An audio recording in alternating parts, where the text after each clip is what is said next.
stand.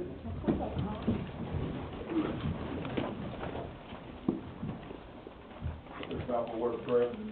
Most gracious Heavenly Father, we come to say thank you for today.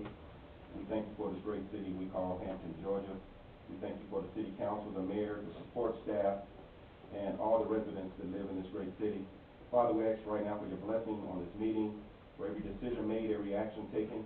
And Father, we ask that whatever is done, to be done to be glorified to you, and that the city may push forward and do better things for your glory. We thank you for hearing this prayer. We thank you for answering this prayer. In Jesus' name, amen. Amen.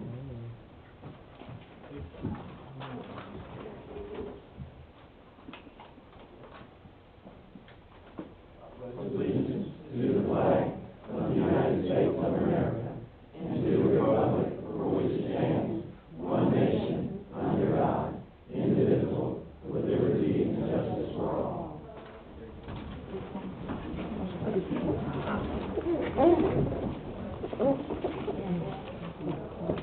Dr. Bumpus, I believe before we have our February meeting, we will have a holiday. Yes, if you would come please address that for us for just a minute. Thank you, Mr. Mayor and members of the council, ladies and gentlemen who are here gathered. On January the 21st this year, we will celebrate the life of Dr. Martin Luther King Jr. And as a part of that celebration, at the City of Hampton, we are going to feature art by students from Hampton High School. And that art, those art renderings will be on display at the train depot as well as at City Hall, January the 18th until February 28th. So we're asking you and verifying citizens of our community to join us in this celebration. Mr. Mayor, in addition, in preparation for King Day Celebration 2020, we'd like to establish for the City of Hampton the Dr. Martin Luther King Jr. Day Celebration 2020 Steering Committee, made up of 3 senior steering committee members, 1 city council member, a black clergy person, a white clergy person, and then we would add other citizens who would be interested in serving on that committee with us to work to host next year a King Day celebration event here in our city. And when would you like all this information back to you? By February meeting. Okay. Thank you, sir. Thank you.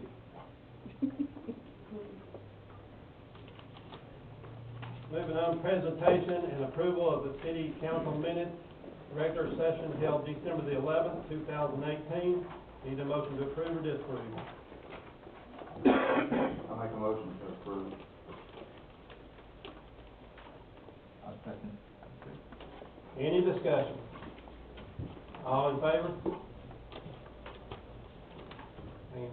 Passes 6-0. Special call council meeting held December the 14th, 2018. Need a motion to approve or disapprove?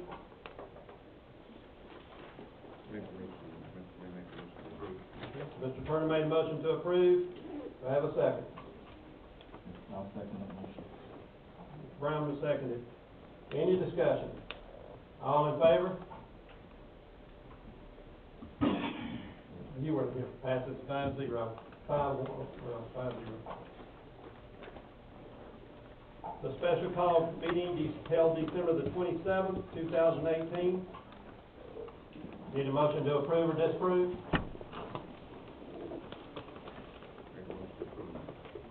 Motion by Mr. Turner to approve. Do I have a second? Mr. Byrd, second. Any discussion? Any correction? All in favor? Passes 5. Ms. Mitchell, you weren't here at that meeting, is that correct? Okay, 5-0. Mayor, before you move forward, I do want to note that the January 3rd minutes probably will appear on the February meeting minute agenda, and also, we have that amendment to the agenda. Yes, ma'am. Thank you. Invited guest, Linda Hutchison, and we'll turn it over to you at this time. Denise McKay, will you come forward with her? I'm going to take you guys out with She turned her back to us. Is it on? Yes, ma'am. Okay. I know somebody will say I can't hear you. Speak loud. Can y'all hear me now? Okay. Thank you for allowing me to come up tonight. Just a few words about Denise McKay. As you know, Denise is now in the city of Hiawassee, and I know they can't hear me. It's not working. Can we check the mic, please? We're all getting older in Hampton because nobody can hear anybody here. None of the mayor can. Okay, sorry. Okay. Usually I just talk, but tonight I decided this was so important I needed to write it down. So I'm just going to read something quickly to you all. I met Denise McKay in 2002 when I became the Better Hometown Main Street Director for the City of Hampton. Part of my job was to recruit volunteers for the program. Denise jumped in right away as a volunteer and helped with events and projects within the city's program. I was director in Hampton for 3 years, and when Steve decided to run for council, I felt the need to seek employment elsewhere with the City of Locust Grove as their downtown development coordinator. Upon leaving Hampton, I was asked by the current city manager if I had anyone in mind that might be a good fit for an interim part-time manager until one could be found. I immediately thought of Denise and recommended her to fill the temporary position. Denise had gained a great deal of insight and training into Main Street, and within 6 months of taking the job, she was hired full-time. Denise was with Hampton for almost 3 years and then took a position with the City of Commerce, where she was able to use her talents on a larger scale. She added a great deal of knowledge to her training and abilities as a Main Street Director while working in Commerce. After serving Commerce for 4 years, the position in Hampton was once again available. She applied and was hired in Hampton in 2014, bringing with her a heavy resume of accomplishments in the downtown development and economic development. As many of us know, Denise's heart has always been in the city of Hampton. Having raised her children here and loved the city, she has seen a vision of what Hampton could be and was truly vested in caring for her longtime home. With my 18 years of downtown development training, I have learned to recognize a top-notch director when I see one, and Denise has certainly risen to that position. Her heart has been completely in her work in both Commerce and Hampton for the past 10 years. She has greatly surpassed the teacher with her ability to write grants, direct volunteers, work with businesses on business plans, and lead downtown development authorities. Her work with Historic Preservation and insight into Historic Preservation Commission has gained her the knowledge to work with historic downtowns on a highly competent level. She is now contacted by cities to work for them rather than being in a pool of ongoing resumes. She's at the top of her peers as a seasoned Main Street manager and development director throughout the state, and in some cases has surpassed that group as well.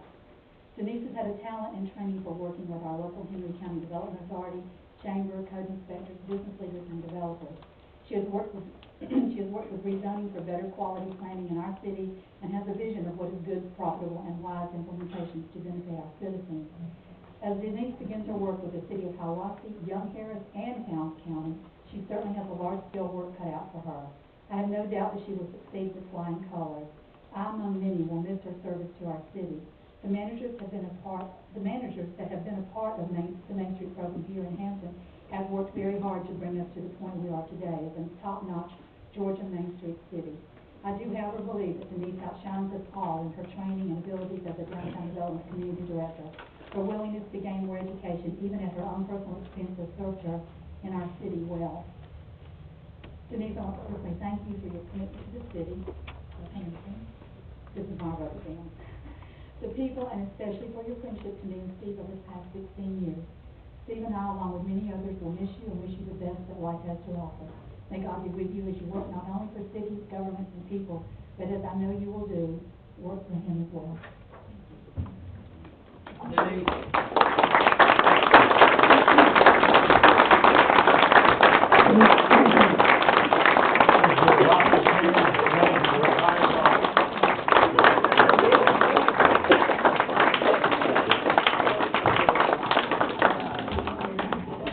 Denise, do you have any words of wisdom for us? Can you hear me? Yes. Thank you. Working for Hampton was a gift, and meeting everyone and working with everyone has truly been a joy. I raised my family here. My husband was here with me, and it was a great place to call home. I did retire for 2 months. 2 weeks was enough. I'm looking forward to many new adventures up in the North Georgia Mountain region, and I will miss you all. I'm easy to find, though. My home office is going to be out of the City of Hiawassee. Please come and visit me. And thank you. And thank you so much for the privilege of having worked and served with you. We've had a lot of fun. We've always agreed on everything, but we've worked through it, and we made, I think, Hampton a full toolbox going forward. Look forward to it. Thank you. Thank you, Denise. Can we get a picture of her in the rocking chair before she leaves? Maybe the last time she has time to rock. I know how to rock. Okay. Thank you. Thank you. Thank you, Denise. Be careful going back to that watch, because I know you're turning around going back tonight, so be careful driving off. Thank you. We're going into public comments at this time, and the first one that signed up is Mr. Brian Keeper with the Hampton Charter School. Good evening, everyone. Thank you for the opportunity to speak with you this evening. My name is Brian Keeper, the principal of Hampton Elementary Charter School, a long-serving school for the city of Hampton since 1954. The only school, public school actually within the city limits of Hampton. There's pride in that, I'm sure you all do as well. We're here to speak with you this evening to discuss with you a little bit of context with what we have to present. And context starts in 2014 with the previous administration having entered a contract with the Georgia Department of Education to become a conversion charter school. What that basically did was it gave the school a 5-year experiment with additional freedoms than what the Georgia Department of Education previously offered, giving us the opportunity to give kids different types of experiences, different types of learning in a very unique context. So the 5 years is expiring in June, and so with that, we have a communication piece that we put together with the Henry County Schools Communication Department, and we feel it's very important that for all the city council members to be fully understanding of the context and the history and where we're going, as well as all the folks in attendance today, so that the message that where we are going is a very positive one and an exciting one that you can share with your constituents.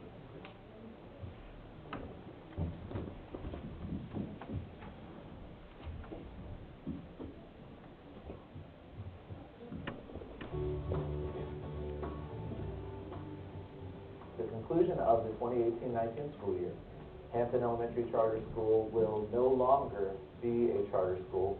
We have made the decision to move back under Henry County. What that means from our standpoint is the flexibilities that were provided by becoming a charter school are now the same flexibilities that are provided to all of Henry County schools based on the flexible waivers model that the county adopted 3 years ago. One of the things that we wanted to do as a charter school was develop some flexibility in our STEAM programs. Going forward, we have integrated the curriculum, so the students are engaged in STEAM activities, authentic learning in ELA, math, social studies, and science. We feel that being a STEAM certified school is important to our image.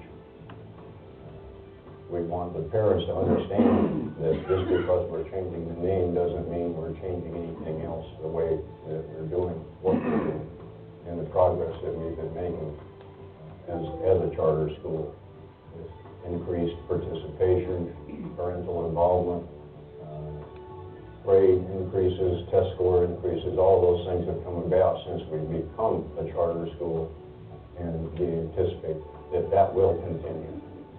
Our STEAM program is one of the amazing things that we do at our school. STEAM stands for science, technology, engineering, arts, and mathematics. They changed the rules at the state, and we had to make a choice whether or not we were going to continue as a charter school. The Governance Council considered all of the options, looked at different things, and decided that we here in Hampton don't have the resources to become a standalone charter. We need the resources that are available through the county, through the Board of Education. We would have had to hire a full-time manager if we became a standalone charter. Something else that is really special about our school is our garden. The garden is something that not all kids have in their school, and it has grown and progressed so much during the past year. Enabling kids to have authentic, real-life learning experiences, tying the standards of English, reading, math, science, and social studies through the elements of science, technology, engineering, arts, and math, and now reaching that final plateau, which is the highest plateau you can reach, of the Georgia Department of Education verifying that this program meets their requirements. The garden helps our school by teaching us how important the world is, how important plants are, how important fruits and vegetables are. It teaches us to be able to do more, be able to take care of our resources better. The work that we have done in our STEAM program will continue to be just that. We will have STEAM focus throughout the curriculum. We are not moving away from that, although we are dropping the charter part. We will still continue to focus on STEAM because that is just an integral part of our school. It's something that we are super proud of. We have reached our goal, and that was the goal of the charter, and we couldn't be more proud of the work that the Governance Council has put into these efforts, that our teachers have put into it, and that the community support that we've received throughout this entire process. Nothing changes but the name. We can have the same flexibility as long with the strategic planning as we already have in charter. So we are voted to accept the contract with the county, which will allow us to continue pretty much doing exactly the same things we've done before, but we will be utilizing more county resources. The city has been proud of our school being a charter school, but we didn't see any choice when we considered everything. Those are just some of the things that my school has to offer that I am really, really, really upset that we're not going to lose next year. But I know that there's going to be a lot of new opportunities, and when I leave, that more things are going to happen for our school. We went charter to become flexible, or to have flexibility gained. Those same flexibilities were then offered by the state 2 years later. So what that looks like from the standpoint of what do we do every day at Hampton Elementary Charter School, the only thing that will change is the name on the building. The program will remain the same, the learning opportunities will remain the same for all of our students, the staff development will remain the same. We will have the same prestige within the city of Hampton due to the fact that we are in the final processes of receiving STEAM certification from the Georgia Department of Education. That is fulfilling the mission and the goal and the vision of what this whole process was to try to accomplish. So what that means is next school year, in the 2019-20 school year, we will be Hampton Elementary School, a STEAM school of Henry County Schools.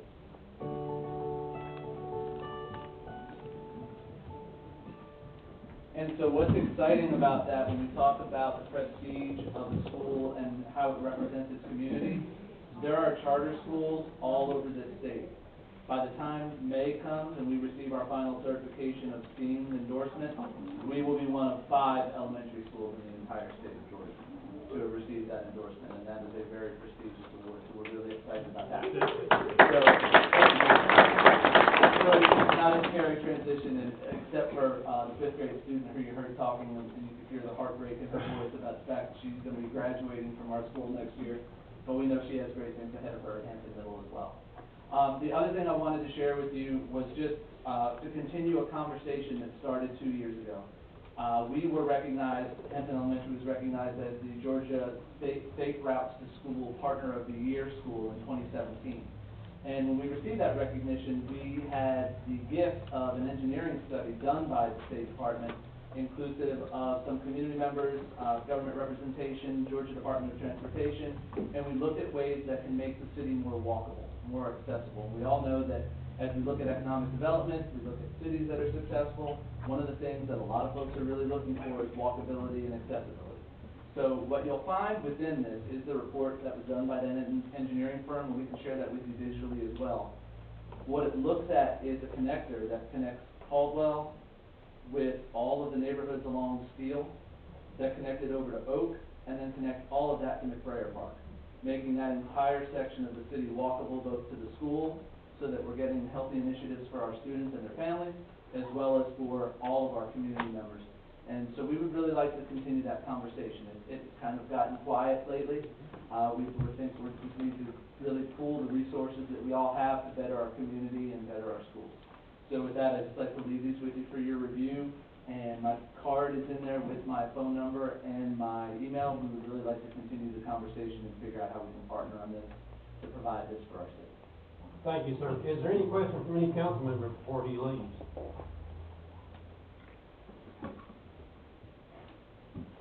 Ms. Mitchell? Just a concern. Yes, sir. Since the, charter schools will now be under the county, Yes. now you have two elementary schools. Mm-hmm. How is the organizational structure between the residents of Hampton? As far as, like, zone, where folks live? Okay, so none of that changed. All of that is the same exact structure that has been, since Rocky Creek opened. When Rocky Creek opened, I think it was 12 years ago now, the county drew lines for where residents would be located and what residents would attend which school. And so those lines have been in existence since that school opened and will remain the same. Any more questions from the council? Okay, thank you, Mr. Keeper. Moving on to Ms. Donna McWhorter, and from Hampton teacher, from Hampton High School. And you're going to be talking about a book club. Yes, I am. Glad to have you here this evening. Thank you. Thank you for having me. My name is Donna McWhorter from Hampton High School. I'm an English teacher. And, as you know, with our new, superintendent, one of the initiatives of the Henry County School System is to improve literacy across the board. And so many people assume that just because our students are in high school, there are no literacy problems. But there are. And so Hampton High School is trying to meet that initiative and is asking the community for its help.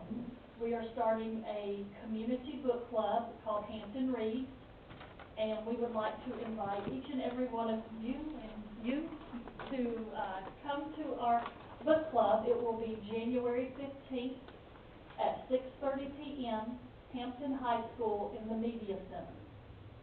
And we will be reading The Curious Incident of the Dog in the Nighttime. We will start the book then. It is about a young boy who has Asperger's. And I think it'll be a very moving book to read for the whole community, because we know autism and Asperger's is a major part of our society now. And it's just a great little book. I think it will bring us all together and help us understand this disability. In addition, we're going to be doing some other things throughout the school. Currently, we have a literacy team helping all the teachers across content improve literacy skills. We have several book clubs going. We have a Harry Potter book club that meets, I think, every Friday morning. We also have other book clubs that we have that meet on Friday in the middle of the day. And so we'll have this one as well. But the community will be involved with this book club. Hopefully you'll be reading with your children if you have teenage children that attend our school. And you will invite your neighbors, and we can all promote literacy together, because these students need to know that reading is important and that they will need to improve that. It will improve test scores. It will improve their ability to be successful in the future just by reading. Thank you. Any question from any council member? This is 6:30 p.m., right? 6:30 p.m. Okay. Oh, yes. I just want to make it 6:30 a.m. Yes, sir. Thank you, ma'am. And I have these brochures, Okay. or flyers I can put out on the desk. Yes, ma'am, you please have it on the front desk. Okay. Mr. Turner has a question. Yes, sir. At the school, do you know of anyone who has another book club for lower level rather than teenagers? No, we do not. To me, when they get to be that age, seems like somebody fell along the way for them to get to be a teenager and not knowing how to read. Correct. So what do we do about those starting points should be there instead of waiting until they get to be a teenager? Well, hopefully, I know that Dr. Davis, or the county, has brought in a new program that she's gonna be pushing out to the elementary schools this school year. So that's gonna help starting that at that point. But from the students we have currently, like I teach special needs English for children who struggle with reading and writing, and so I'm there if they're in that program. If they're not in that program, we do have a Read 180 class now. Actually, we have about 2 or 3 of them that are pretty full. And so we have a Read 180 program, and then we have a special needs reading program aside from what I do. So there are some programs in place now, but they have just started this school year. Catch them before we get to that level. Right, to catch it before we get to that point. I hope that they're pushing vocabulary. We gotta be pushing vocabulary in the middle schools and the elementary schools. Like I said, Dr. Davis has, from what I hear, has attacked that issue, and she's starting to work with, the elementary and middle schools to get that rolling. Really more, I think she knows more about that than I would know.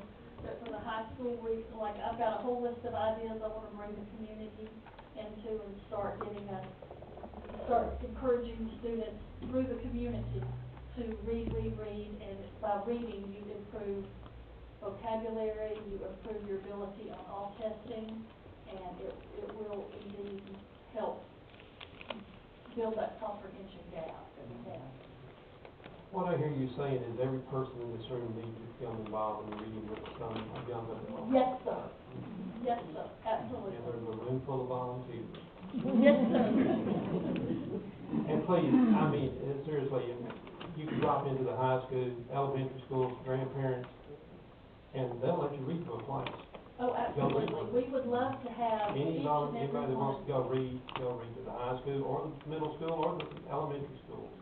Please just come visit us. The children straighten us automatically when you walk in. I have one comment. Yes, sir. Just a caveat, I'm not taking it away. You taught one of my daughters, so I know your qualifications. Oh, yes, sir. But that's the improvement. Yeah, thank you. I just wanted to make a caveat to what Ms. McWhorter is saying, because she taught one of my daughters, and I've seen a really big improvement in her comprehension and her reading. What I would say that is everybody's responsibility in this room, like the mayor said, starting with your grandkids, your kids, it's an investment. They're our future. So, where we start at home. We start at home. Make them read for an hour. I got a 9-year-old that just read Chelsea Clinton's book, 300-page book. So they can do it. You just gotta commit them and train them, and they will take a lot away from what they're reading and understand a lot of things that's going on in the world and in the community, and seeing the type of hardships that other people are enduring and have endured, as opposed to thinking that they're entitled to the life that they're living right now. I commend you. I'll be there. Thank you, sir. Thank you. Any more questions from council? Thank you, ma'am, for being here this evening. Thank you very much. Okay, the floor is open for public comments at this time. Mr. Lowe?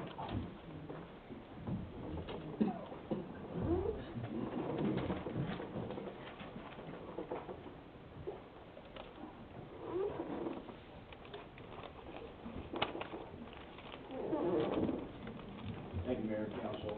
Arlie Lowe, 171 Lake Hampton Drive in Hampton. Two things. I ought to let Mr. Kiefer speak to this, but I'm going to say a little bit about it anyway. As far as the reading programs are concerned, at Hampton Elementary and Priscilla Charter School, we have programs where we're starting with our pre-K and our kindergarten kids, and it's been very effective, working real well. Our kindergartners are reading almost above the first grade level. So, yes, Mr. Turner, we are starting as early as we possibly can, in the school system to try and bring up reading. It's an extremely important thing. You can't get through life if you can't read. The other thing is, and I have absolutely no objection whatsoever to naming anything after Ms. Catherine Williams. She's an attribute to the community and a great person. However, I think it would be remiss if we named the Fortson building after her. The reason I say that is that land was donated by Ed Fortson. Several thousands of dollars were contributed toward the initial building of that building by Mr. Ed Fortson. It was the Fortson Foundation who facilitated the city getting that building. It was, the library board wanted to get rid of it, they had no use for it. My wife was on the board at that time, so I needed to work with it. So we thought about it, the city wanted to buy it, they didn't want to pay for it. Library board wanted to get rid of it, but they didn't want to give it away. So we contacted the Fortson Foundation, worked with them, with Mr. Henderson and the other folks that were on the board, and they gave the Bear Creek Association a grant to purchase that building. Bear Creek purchased the building and the property next to it with the grant from the Fortson Foundation, which then again allowed the Bear Creek Association to donate that building to the city. So it might be more appropriate to put Ms. Williams' name on the new park behind the senior center, or some other thing, but let's leave the Fortson name. It's adjacent to the Memorial Gardens, to Mr. Fortson's wife, Claude. That whole area over there was Fortson. And to put someone else's name on it, even maybe justifiably, I don't think would be appropriate at this time. Thank you. Thank you, sir. Any more public comments? Don? Ms. Greer?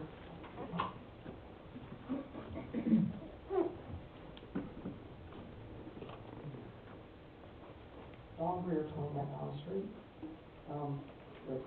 resident. As we enter a new year, it is good to reflect on both successes and opportunities here in City Hall. Successes are evident and generally are beneficial to most or all residents, and we thank you for them. Opportunities should always be considered to improve organizational or individual performance. In my opinion, I have some of last year's opportunities I'd just like to mention. The need for more scrutiny in executive hiring. GMA recommendations may not need to be so heavily weighted in the decision-making process. Having a more respectful environment from council to mayor, co-council, and residents. Decorum must apply to all or should not apply to any. Showing favoritism through unequal access to city property by allowing one group to use city property for a day-long event for free. Restricting public comment under the guise of shortening the length of council meetings only to have most council meetings last even longer. Having a more clear understanding of the content of ordinances and resolutions before voting on them. Rescinding votes because of a lack of understanding on what was voted on by council. The loss of qualified long-term employees. The need for a more transparent process for spending city money for trips. Suggestions include a written statement of benefit of event attendance, a strict adherence to spending limits, a timely submission and review of receipts, and consequences for noncompliance. It is also good to look ahead for new successes for this year, and I pray sincerely that there are many. Hopefully the opportunities in 2019 will not be as blatant as some were in 2018. It is an election year for some, and last year's opportunities have not been forgotten. Thank you. Thank you, ma'am. Any more public comments? Come on up. Give your name and address, please. Michael Rockholt, 1211 Pebble Rock Road. I had a couple other things I wanted to talk about, but thanks to Councilwoman Lodi and yourself, Mayor, those issues have already been addressed, so I won't speak on them. I will, however, looking at Resolution 2019-01, which is the directions for committees to be amended, I'd like to see it amended so that posting meeting information, agendas, minutes, and whatever will be included on the city website. And I recognize that the nature of some of this information is probably not immediately releasable, so we might want to have the city clerk or the city attorney review some of that stuff before it's actually posted. But I think it would be a benefit to the city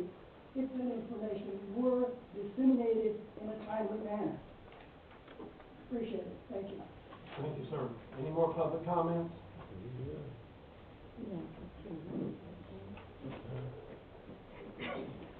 Okay, we'll move on to new business. Oh, we need to amend the agenda? Yes. Okay, we need to amend the agenda. And it's for the purpose of discussing the interim city manager position. Okay. We need a motion? Mr. Mayor, I would like to make a motion that we amend the agenda so that we can discuss the interim city manager's position. I'll second. Any discussion on council? All in favor? Passed 6-0. The agenda has been amended. Just let me know when you're ready for it. We will add you at the very last, you will be 5G.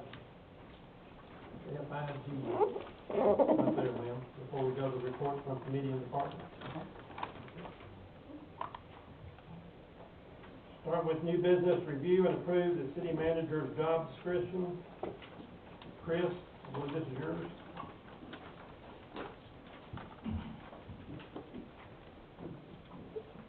Good evening, Mayor, Council, staff, and members of the public. As I previously mentioned, one of my goals for 2019 is to evaluate and update all the city job descriptions so they can clearly identify the specifications for the job, the qualifications for each job title, while also aligning with public administration best practices and in compliance with federal or some other laws such as the American with Disabilities Act. In your packet, you'll find the very first one, and let's start from the top, with the revised job description for the city manager. The review of the job description is the most important part of any recruitment process because it will establish the features of the job, the required tasks, the knowledge, skills, abilities, responsibilities, reporting structure, expectations, and the minimum qualifications to the successful performance of the job. Upon city council approval of the job description, I will coordinate the creation of the job announcement and send the document to mayor and council for review before it's advertised. Application deadline will be for approximately 45 days. It will be advertised in several venues such as by default our website, the International City County Management Association and the local Georgia chapter, GMA, and some other outreach methods. If you know the job description that you have in front of you, the substance remains basically the same that you used to have. But now you will see every single subheading. It will tell you exactly what are the qualifications for the job, the summary, the context, and most importantly, what was included on the job description in compliance with the ADA is the working conditions and the physical requirements. And the minimum qualifications, as you see, will define who will be moving forward from the screening process. Only candidates that meet the minimum qualifications will be able to be presented to council for further evaluation and for invitation for an interview. I will be happy to answer any questions if you have.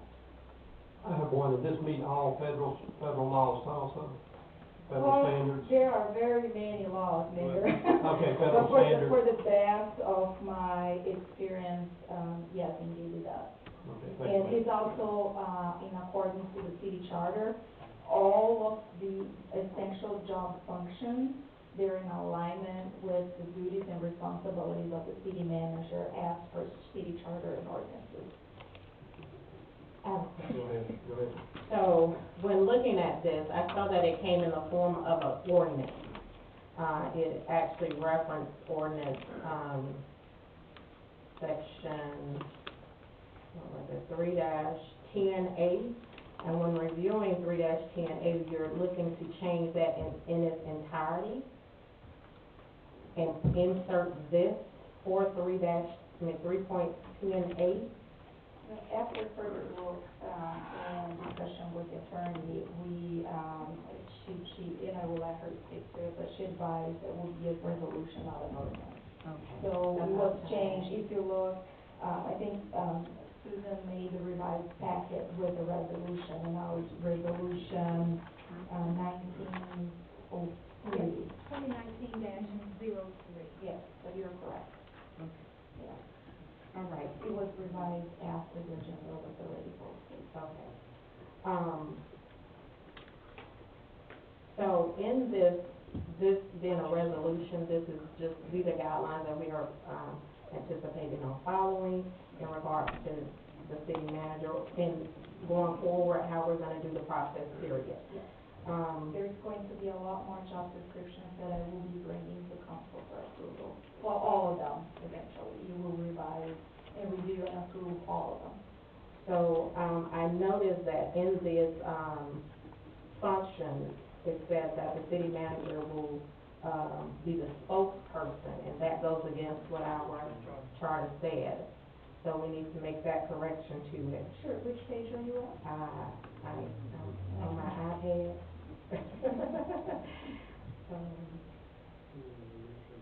Which one is that?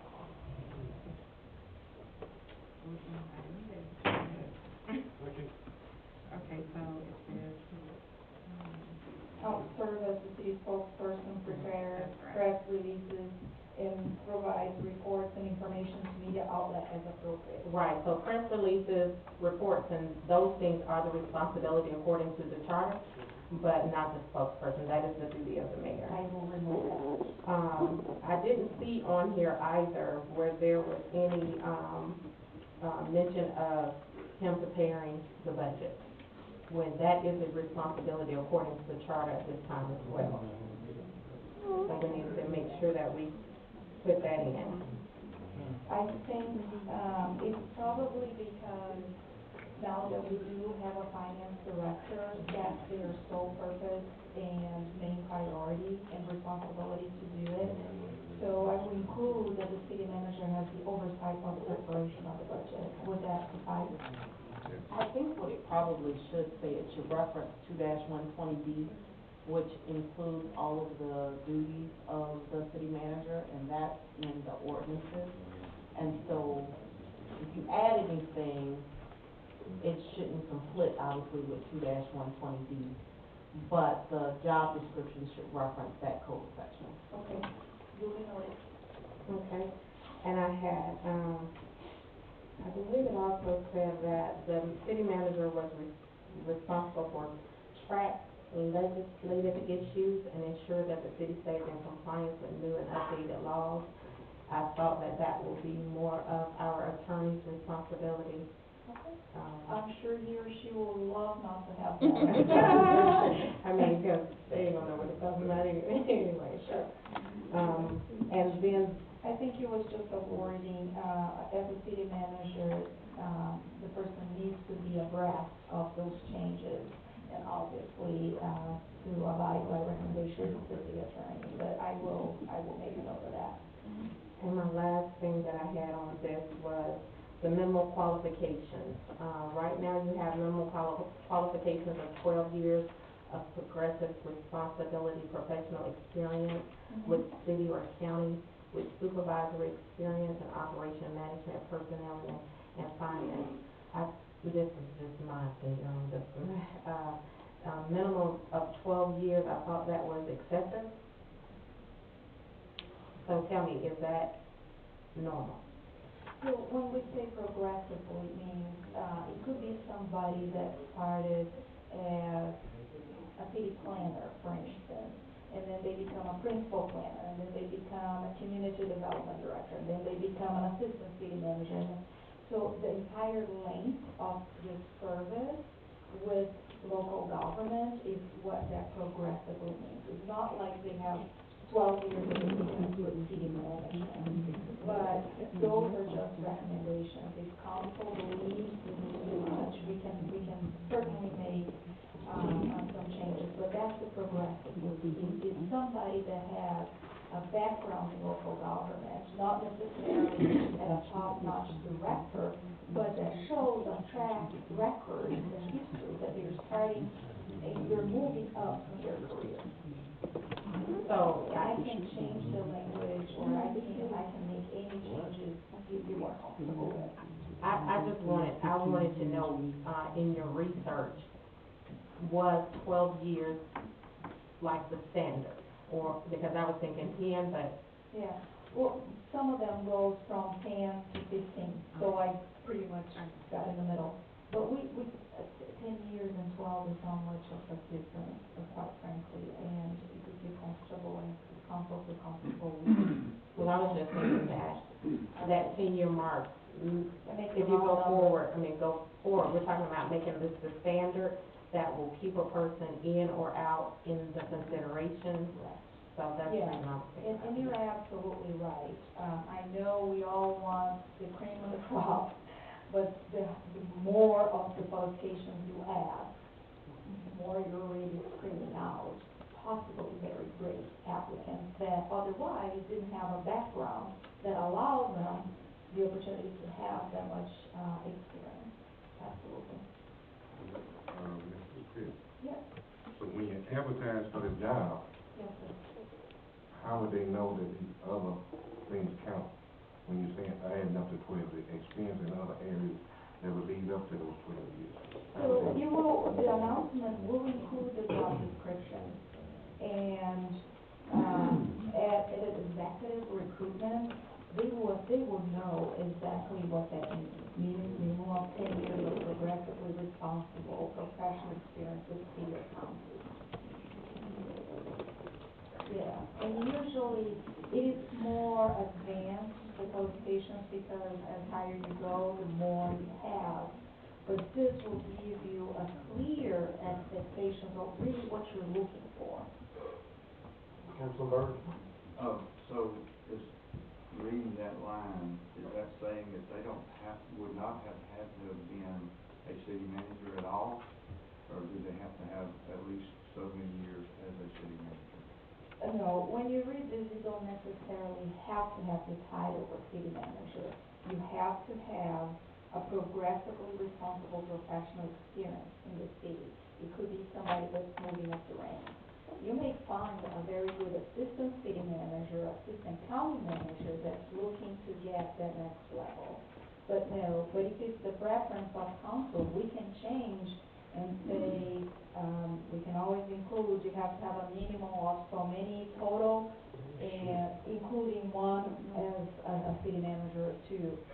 It's up to what the council wishes to have. Mr. Mayor, I would submit that another way to approach this is using the word preferred, and you can have, and I know Ms. Randall is very familiar with maybe having those qualifications that are definitely required. But then there are those qualifications that you prefer a candidate to have as opposed to something that's the minimum. That's correct. So if you leave the minimum of 10 years, et cetera, you can also include and so many years as a city manager preferred, if you would like. And how many years would you like to be preferred? I would think at least a couple of them. Any more discussion?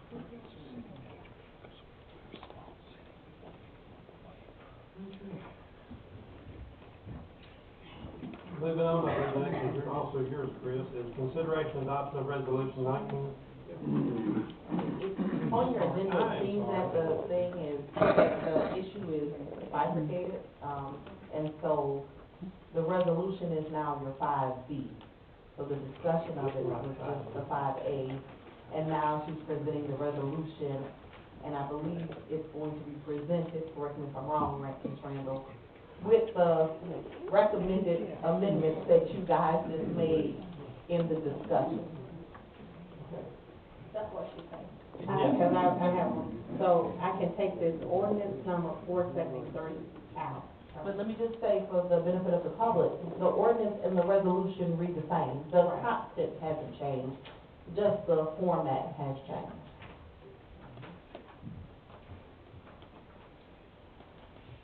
So we need a motion, is that what you're saying? So 5B is the actual approval of a resolution to issue this job description. Approve this job description for the city manager as amended based on this discussion. Okay, I need a motion to approve resolution 1903 with the amendments that were made by the council. For a motion to approve or disapprove. May I make a motion to approve? I'll second that. Okay, I have a motion by Mr. Mitchell and Ms. Hartley, a second. Any more discussion? All in favor? Pass 6-0. Thank you, Chris. Mayor and Council. I will update as per your wish, and I'm going to work on a very pretty brochure that will be sent to you all, so you can take another look before we advertise, and then we'll move forward. Thank you. Thank you, ma'am. Moving on to 5C, consideration and adoption of resolution 2019-01, establishing rule for the city committee to provide for repeal, confliction resolution, to provide for an effective date, and to provide for other lawful purposes. Mr. Mayor Pro Tem Mitchell, this is yours. Mr. Mayor and Council, the reason why I asked this to be done is we have a committee that established at this time now, oversight various program or things to be done. But what we don't have is we don't have our rules to guide. We've been doing it all the time, but not established really.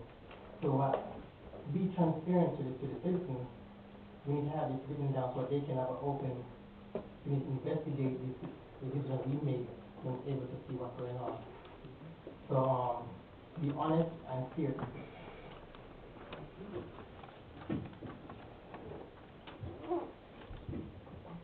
I need a motion to approve or disapprove resolution 2019-01. Mr. Mayor, I make a motion to approve resolution 1901. Do I have a second?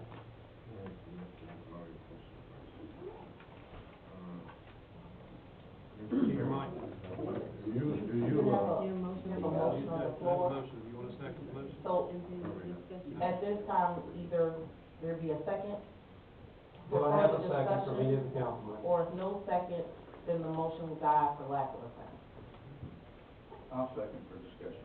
Okay. Okay, now, Mr. Turner, ask the attorney anything you want to ask him.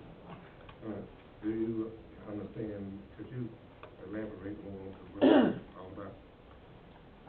Yes, I will attempt to. So, Mayor Pro Tem Mitchell requests that there be some rules to govern the committees. The committees are not your tree board committee, it's not your DDA, it's not the outside committees that are created by ordinance, but these are those committees that are under section 2-33.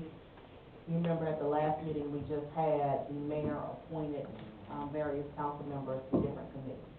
And so 2-33 gives the mayor the authority to create committees to study the issues, that may come before the city council. In fact, I think something happened with some sidewalks or something, and it was referred to one of the created committees. And so, Mayor Pro Tem Mitchell is requesting there be some rules to govern those committees' operations. I'll tell you that the committees already are subject to the Open Records Act. If they draft a recommendation back to this council, if they write notes, if they send an email, or whatever work that they do pursuant to being on the committee, that is subject to the Open Records Act. These committees, however, are kind of loose in that once the mayor appoints the council, the ordinance goes on further to say that it can include other city officials, staff, or even citizens. And so the committees look different depending on who's appointed to them. They all won't have the same number of people. In an attempt to, I guess, standardize the committee's operation, Mr. Mitchell is seeking to have some rules with respect, and let me just turn to some of the rules, for example. For instance, to standardize them to look like the council or some of the other committees or boards that you have of the city, such as the ethics board, the tree board, those type things, for there to be a chairperson, a vice chairperson. The ordinance does not provide for the mayor to name those people, just to put people on the committee. For there to be agendas and decorum rules, public participation, and some other things that would liken the committees to how other boards operate within the city.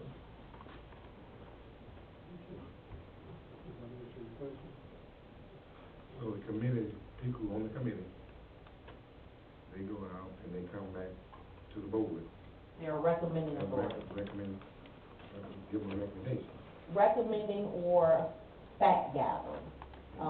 As I talked with the mayor earlier today about this issue, I think we agree that the issue is that the purpose of these committees may be lost on the council. Everybody doesn't have the same understanding of what the committees are to do, and obviously the mayor can speak for himself, but his vision is that the committees go out and do some research, do some fact gathering, and then report back that information to the council, so the council can make an informed decision, vote on whatever to do about that particular issue.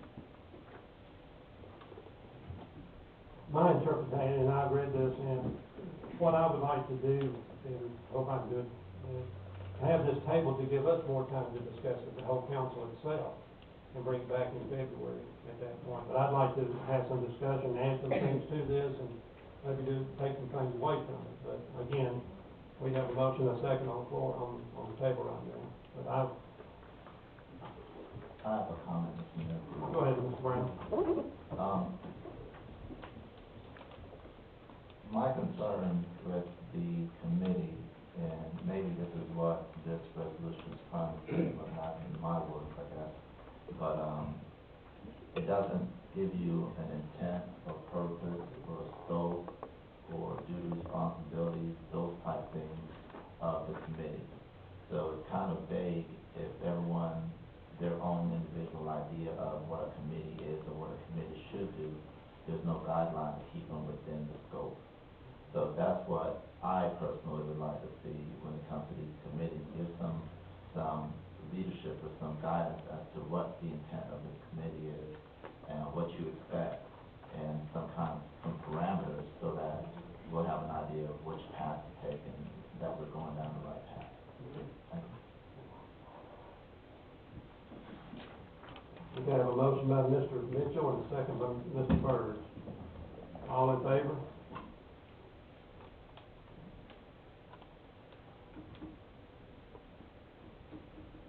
All opposed? I would like to bring it back in February. So let's finish this vote, and if there's a new motion, we can take it after the vote. All opposed to the resolution? 1, 2, 3, 4. I have 5 to 1. Motion to the resolution died.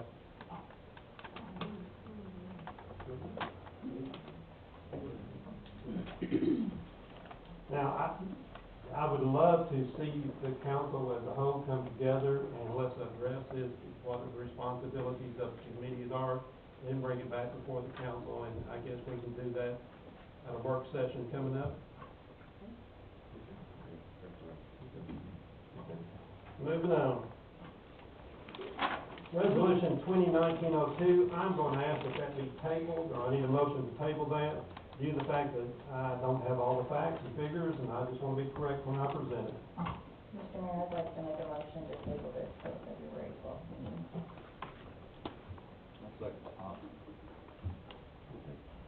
Any discussion? All in favor? Passes 6-0. It'll be on the February agenda. Consideration and action on naming sports and library to the Catherine Williams Community Center. See the background information, Councilman Harpley. And I believe, Mr. Henderson, you represent the Fortson Foundation. Correct. Would you please come forward?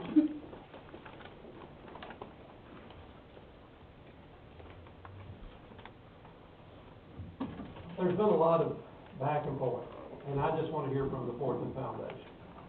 Okay, from the Fortson Foundation. Just a little quick background. I actually am a graduate of Hampton Elementary, so I'm familiar with Hampton in certain ways anyway.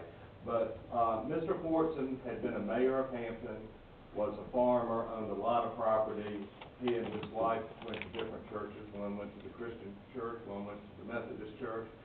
But they didn't have any children, and so when they died by their will, they essentially left absolutely everything to what's called the Fortson Charitable Trust. And since it's been in existence probably 25 years, we've given over $10 to $12 million away. It's not limited to Henry County, but we have pretty much had a connection to Henry County if it wasn't all about Henry County. We've given approximately $2.5 million to institutions in the city of Hampton over the years. We can only give to a 501c3 organization. We can't give directly to governments, but we have managed to give money to governments over the years. Mr. Fortson, as Arlie said, gave the land for the library and some of the money for the library. He also bought it back to the city of Hampton from the library system about 4 years ago, I think, for roughly $250,000 plus the expenses of the sale. The city wound up. To be perfectly clear, the only restriction, legally speaking, in the documents is that you have to maintain the memorial garden and keep it up. And you've done a great job. I went over there today, and every time I go to Hampton, I ride by and just look, and it always looks good. And so that's fine. As to the name, in all honesty, we probably just figured it was going to be the Fortson Library. I note today it says Fortson Public Library. Well, it's not the public library. The Fortson Public Library is actually on the McDonough Hampton Road out there. But we did always assume his name would be on that building. However,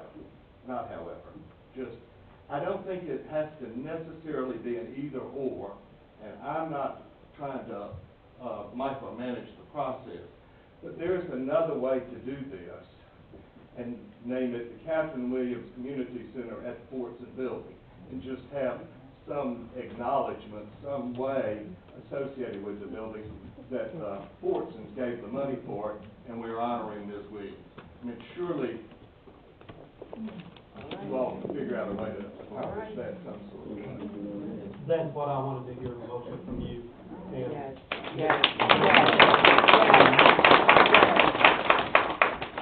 So thank you so very much. The intent was always to make sure that the Fortsons were going to be honored for the donation of this building. And I just want to read what I wrote, so I would like to nominate the naming of the Old Fortson Library to the Catherine Williams Community Center. Ms. Catherine Williams lived a life of service to her community and is the epitome of what the Fortson Foundation purpose is. She actually fulfilled the foundation's purpose by educating our youth as a teacher, providing social services and human services as a volunteer, and contributed to the wealth and wellness of those she came in contact with her infectious smile. Her service work includes Henry Medical Center Advisory Board, Meals on Wheels, the Voters League, the Council on Aging, the Friends of Hampton Library, the Tree Board, the Heroism of Jericho, the Eastern Stars, and the Hampton City Council. Ms. Williams' work in the community has been second to none, and along with the donation given by the Fortson Foundation, we can continue their legacy together. So that is the reason I wanted to name it with exactly what you said, making sure that we honor the Fortsons as well with a person that had fulfilled their purpose, as well as making sure there was a memorial carry a plaque on the inside letting everybody know that this donation came through the Fortune Foundation. Thank you. Mr. Henderson, does that meet your needs, or does? It's not up to me. I'm I'm not gonna be, I'm not gonna be mad at anybody, but I want to come back to you later on for more money. we're always open for listening. But it's, I'm not the only person, and I wouldn't purport to speak for everybody. But we just, we feel obliged to honor Mr. Ed, because we're giving away his money. I mean, not to put too fine a point on it. But I think, as I say, I don't think it's an either-or decision. Okay, thank you. I need a motion to approve. Mr. Mayor, I would like to make a motion that we approve naming the Old Fortson Library to be Catherine Williams Community Center at the Fortson Building. Do I have a second? Any discussion among the council? All in favor? Pass 6-0.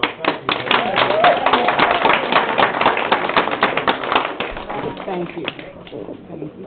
Appreciate it. Consideration and action on setting and publishing qualifying fees for the municipal election to be held November the 5th, 2019. Our city clerk, Ms. Brooks. Good evening, Mayor and City Council. As you know, we have an election coming up this November. At this time, we need to go ahead and set our qualifying fees and publish them by February 1st. We have 3 seats that will be up for election. I don't know how to get the name. Councilmember Brown, Byrd, and Thompson.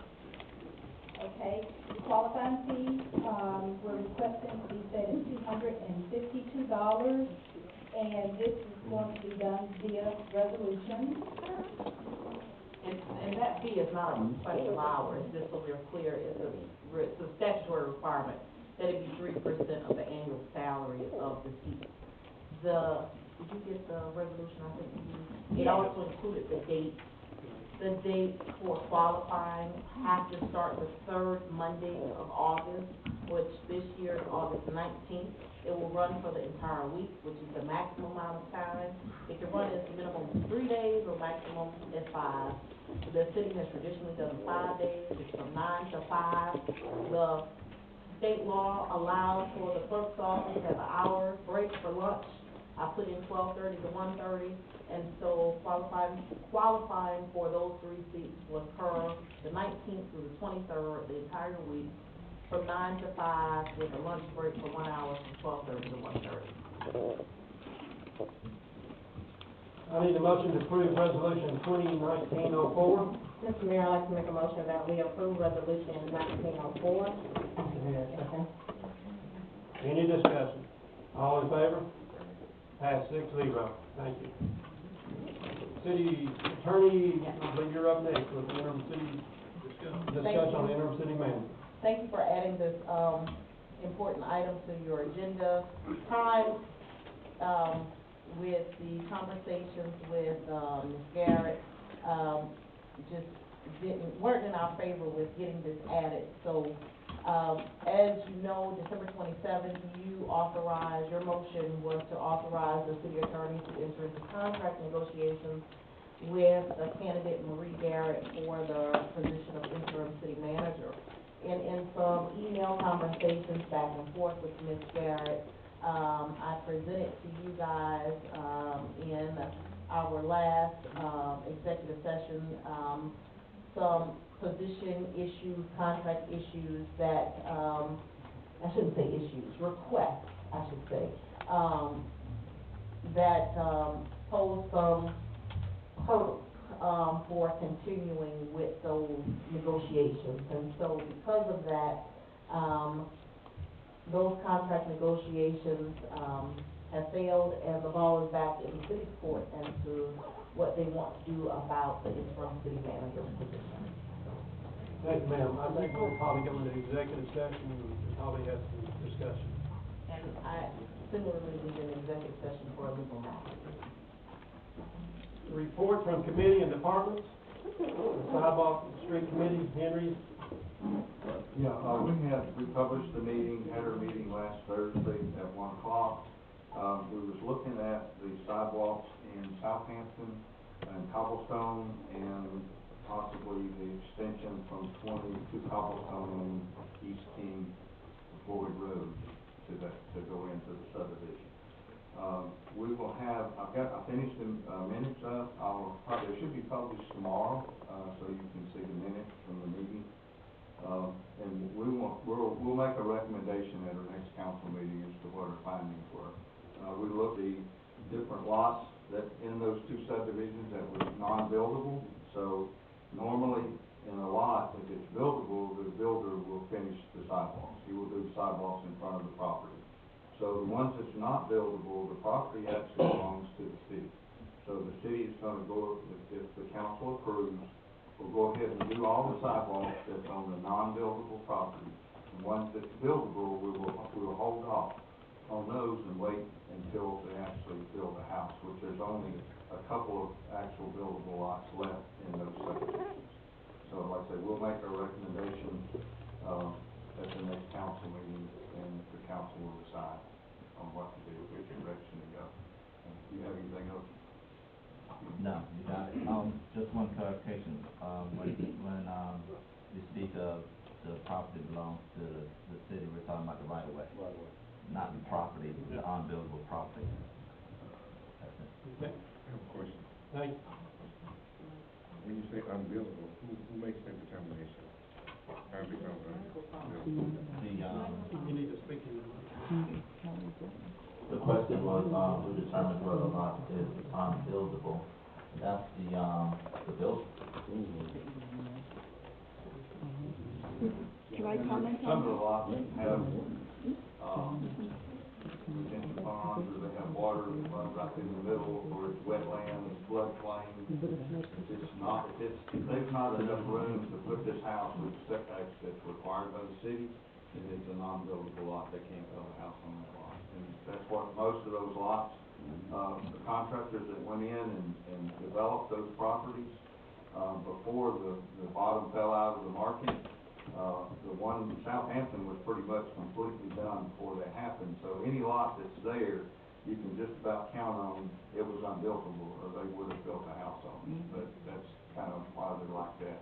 And then once they left it, then the city's gonna have to take responsibility to finish them out, as it is on the right of way, and it is, like I say, we're responsible for the right of way if the property can't be built on.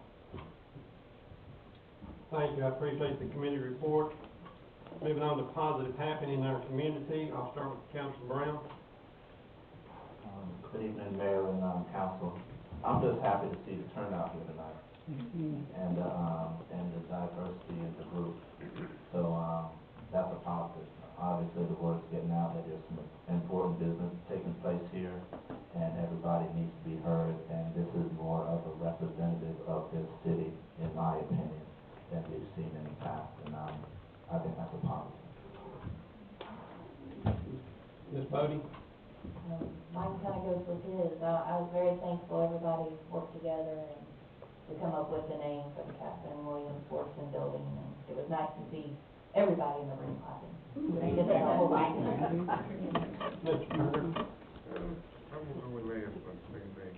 want to commend I want to commend the new employees for the job well done. See that? Ms. Hartley?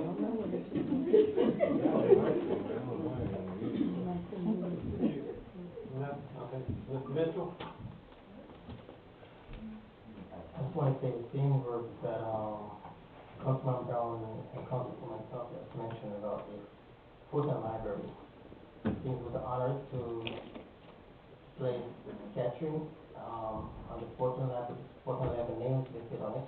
One time right there. Councilman Burke? I just want to say it's a new year, and what I hope is that us as a council can work together in 2019 to make a difference in Hampton and a better place to live. Thank you, council. Mine is, I'm glad to see the young people from the youth council here tonight. I see 5 of them here. I think that does a lot if the youth take an hour, 2 hours of their time and come to a council meeting.